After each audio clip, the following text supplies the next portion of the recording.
আসসালামু আলাইকুম। অনেক বছর আগে ইব্রাহিম আলাইহিস সালাম ছিলেন আল্লাহ তাআলার এক মহান নবী। তিনি ছোটবেলা থেকে এক আল্লাহ তাআলার ইবাদত করতেন। তার জাতির মানুষ মূর্তি পূজা করত, কিন্তু ইব্রাহিম আলাইহিস সালাম মানুষকে সত্যের পথে ডাকতেন।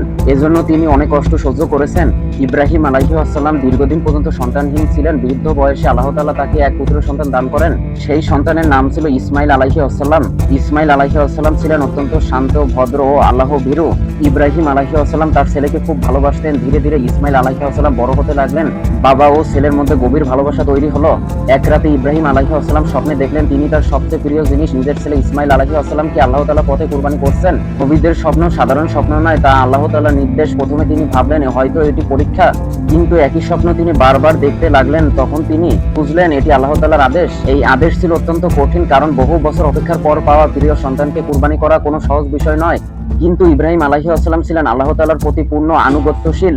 ইব্রাহিম আলাইহিস সালাম তার ছেলে ইসমাইল আলাইহিস সালামকে বললেন, হে আমার প্রিয় পুত্র, আমি স্বপ্নে দেখেছি যে আমি তোমাকে কুরবানি করছি, এখন তোমার মতামত কি?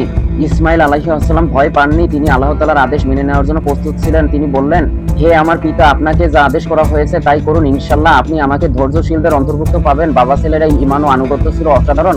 ইব্রাহিম আলাইহিস সালাম যখন ইসমাইল আলাইহিস সালামকে নিয়ে কুরবানির উদ্দেশ্যে রওনা হলেন, তখন শয়তান তাদের পথে বাধা দিতে এলো। সে চেষ্টা করলো যেন তারা আল্লাহ তাআলার আদেশ পালন না করেন, কিন্তু ইব্রাহিম আলাইহিস সালাম শয়তানের কথা শুনলেন না। তিনি শয়তানকে তাড়িয়ে দিলেন। ইসলামের হজে শয়তানকে পাথর নিক্ষেপ করার রীতি রয়েছে।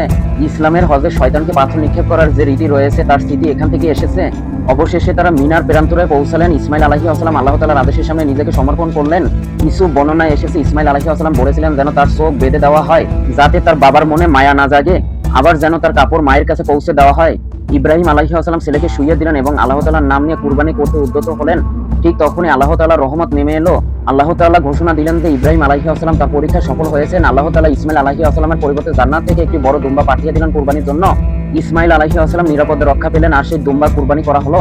এই মহান ঘটনা থেকে আমরা অনেক শিক্ষা পাই। আল্লাহ তাআলার আদেশ মানা সবচেয়ে বড় কাজ। সত্যিকারের ঈমান মানে ত্যাগ স্বীকার করা, ধৈর্য ও আনুগত্য মানুষকে মহান করে। আল্লাহ তাআলা তার বান্দাদের পরীক্ষা নেন, কিন্তু রহমতেও দান করেন। এই ঘটনার স্মরণে মুসলমানরা প্রতি বছর ঈদুল আজহা পালন করে এবং আল্লাহ তাআলার সন্তুষ্টির জন্য পশু কুরবানি করে।